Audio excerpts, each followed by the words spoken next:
Thank you very much, the Honourable President.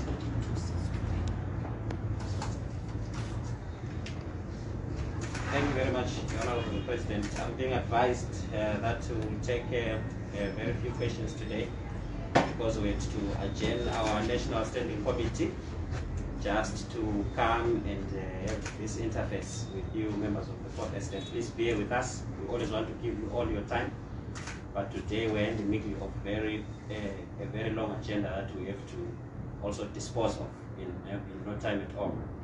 So I'll be taking two sets of 3 questions each. So if you can please stick to the subjects that came out from the President today, we'll have time to discuss any other issues another day. Any points of clarity, questions? I'll be happy if there were none. Thank you very much. My name is Yvonne Chaka from Zimbabwe Daily. Now my question is, you mentioned that people or some sectors of the community have been complaining and castigating the MDC-T for voting, for giving the majority in Senate. Now, Zimbabweans tend to listen to influencers, and if you're persuaded that this bill should not have gone through, did you engage anyone as the MDC-T in the civil society, or those that you feel were making so much noise on Twitter to say, gentlemen or ladies, let us petition Parliament on these issues, help us in this way so that we highlight on those issues? Or how did the MDC-T inform the public or engage with the people to say this bill is not good for us? Thank you. Any other question, point of clarity? Sure. Blessed. Blessed Mklanga, Newsday in Arkansas TV and radio. Now, I want to just understand whether you genuinely believe what you're saying. Do you genuinely believe the issues or your justification of what that you are sending out? And secondly, I also wanted to find out that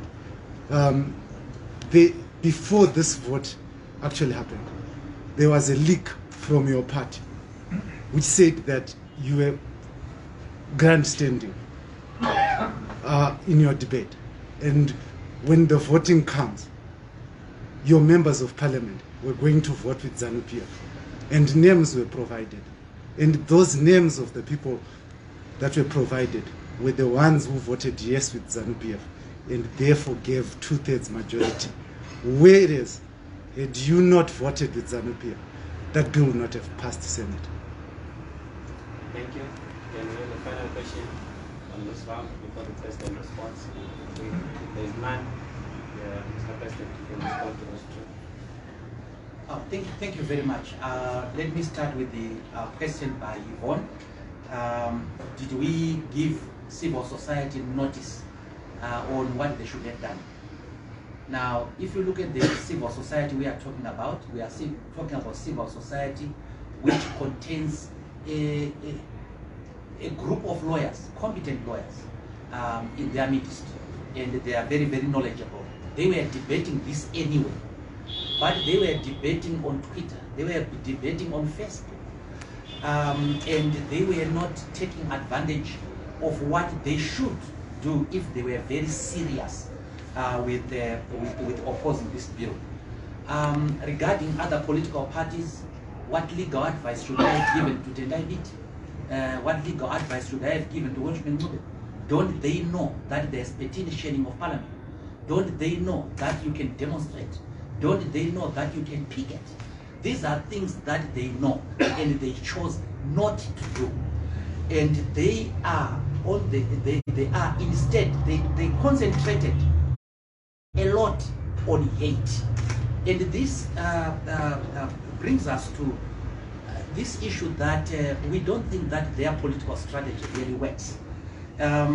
Yes, those who wanted to engage us, we engaged them. I've given you a name of one of the activists that we did talk to. I know that he may not agree with what happened in the parliament, of course, but some of the arguments that he gave to us, we met them, and so on. So there is no question about it. The people who are criticizing us slept on duty. They did not do what they were supposed to do if they were really opposed to this bill. We have seen people saying that they want to organize mass action. We are not even asking about mass action. We are talking about very little action. Token action did not even happen. People were seated behind their computers, behind their gadgets, saying unpleasant things to one another. But also we saw a lot of discouragement on the MDC-T MPs. And we are saying the MDC-T appears to have been the only one person, legal person, fighting this bill. It fought, it went down, but it went down fighting. These people who are criticizing us, armchair critics, did not do anything. They sat on their laurels, and they were contented with scoring cheap political points on social media. And we are saying this is very regrettable. They let Zimbabwe down. The blessed, I believe, 150% in what we are saying. We know what we wanted. We wanted the youth quota, the women's quota, the devolution, and the women quota, 30% women in the councils. Those are issues that we have always fought for. We did not want the running mate clause. We did not want the judge's clause. And we voiced ourselves out, and we tried our best. On 2 occasions. We brought proceedings to a halt. And we went down, but we went down fighting. So we believe in what we are saying. The issue you are talking about the leak that you are talking about, it's just cheap propaganda. Blessed, there was no such leak. If you are saying the same MPs mentioned in the so-called leak are the same MPs who voted, you are not referring to a leak. You are referring to something that people said during debate.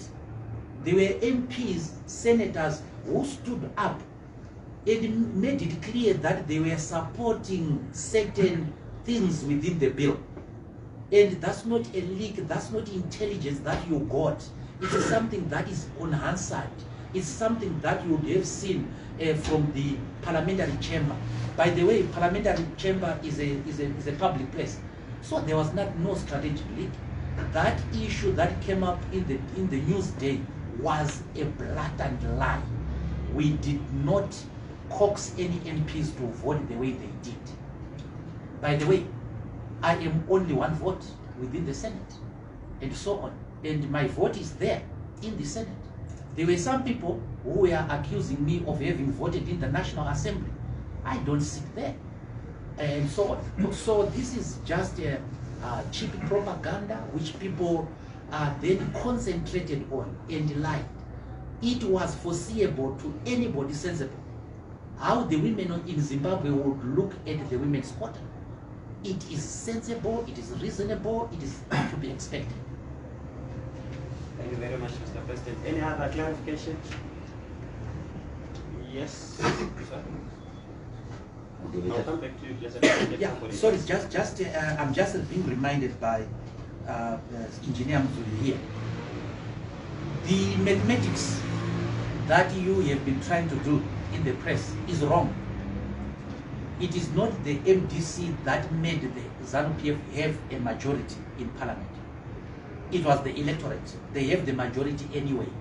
And by the way, in the Senate chamber, for example, 2/3, I think it is 54 senators, is that correct? Yes. They need 54 senators. They have 56 senators. So when you hear these people doing some mathematics in the social media, it is just grandstanding. And we are being taught democracy by people who actually brought dictatorship in this country. People who have written obnoxious legislation in this country, and that is unacceptable. ZANU-PF has a majority in parliament, and I invite you to read, I think, something that was said by Professor Madugu in the press. I saw it today, that don't blame the MDC-T. The ZANU-PF does have the majority anyway, and the majority, the 2/3 that ZANU-PF has in the National Assembly is as a result of poor leadership by those people who are now criticizing us. They caused the MDC to field double candidates because of their poor leadership. In Mashnikali, for example, we would have had more seats than we have. But had it not been for the factionalism, imposition of candidates, and so on. And as a result, we had such a mismatch between the presidential election result and the parliamentary election result. You are recognized, sir. I wanted to ask, when a party caucus sits, comes up with a party position on a certain issue, for example, this on the Constitutional Amendment, then members go on to vote differently. Would it be prudent to therefore conclude that probably the leadership is not in control of the parliamentary caucus? Blessed is a follow-up. Yeah, sure. Please make it brief, Blessed. Sure. I just wanted to understand this. When you say women were voting, your vice president, who's a woman, voted no to this bill. Your secretary general, who's also a woman, voted no. Are you by implication saying that these two ladies do not understand the empowerment of women and they do not support it? I also want to understand, when you say poor leadership, this was caused by poor leadership. Were you not part of that leadership? Are you therefore by implication telling yourself that you are poor leadership? Was you a part of that leadership? Your chairperson, your party chairperson, Morgan Comich, was part of that leadership. So are you going to take responsibility and say, I caused this? Thank you. Will that be all? Is that Yeah. Exactly. That's all. Yeah. Thank you. the gentleman from the Daily News? The MDC caucus on this issue was caucus when the bill was at committee stage, where it was possible to knock off certain clauses and retain others. And in our caucus, we were very clear that we will not go against the women's quota, we will not go against the youth quota, we will not go against devolution. And we were very clear that we will be opposed to the running mate clause as well as the judges clause. That was the caucus that was done. Now, I have heard people say that we should have whipped the members of parliament, and these are Democrats saying this. Now, the problem, and we have said that when it came to the voting for the bill or against the bill, it's not a typical bill, a classical bill to whip. Because when you whip, you follow it with a punishment. That's why it's called a whip. It's from the literal whip, ishamu. And when you threaten a child with a whip, and the child disobeys, and you want to correct the child, you have to bring down the whip and make sure that the child is punished. The anomalous situation in this case was that most of these people, and I didn't say all the women, by the way, blessed, I didn't say all the women who voted for the bill, of course not. And I also said, I didn't say all the men did not vote for the bill. I simply said, if you look, you will see the majority are women. That's what I was talking about. Now, the whipping in this case would have entailed us punishing the legislators.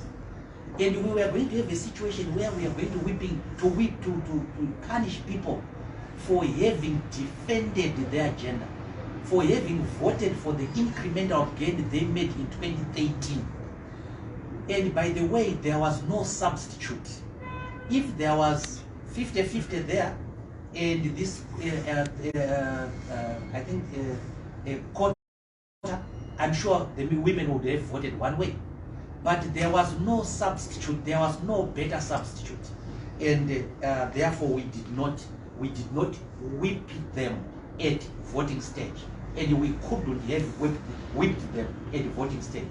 And you will see that it would have been irresponsible leadership to do that. But coming to the question raised by Blessed, and I've already answered you that I'm not suggesting that every woman voted no. There were senior women, of course. The Vice President and the Secretary General voted no. And if you were to ask them, they will tell you that they voted no because they don't believe that the judge's clause should have been brought there. They did not believe that the running mate clause should have been done away with without being put to test. They would tell you that they think that the running mate clause brings stability where there is a succession issue. It brings certainty to succession, and they will be persuaded by that. So they were persuaded by the stability argument. They were also persuaded that to amend section 328 required referendum, and they felt strongly about that, and they voted no, and they were correct. What happened in the when we went for elections, Blessed, in the under the MDC alliance, there was a president there. Yes, there was the Secretary General. Yes, there was a national chairman. But you will probably know that there was imposition of candidates. That did happen, and that imposition contributed to so many independent people. It contributed to the division of the opposition vote, and that is nothing to admire. Desks on Twitter forget their civic responsibilities and just sit to blame another political party.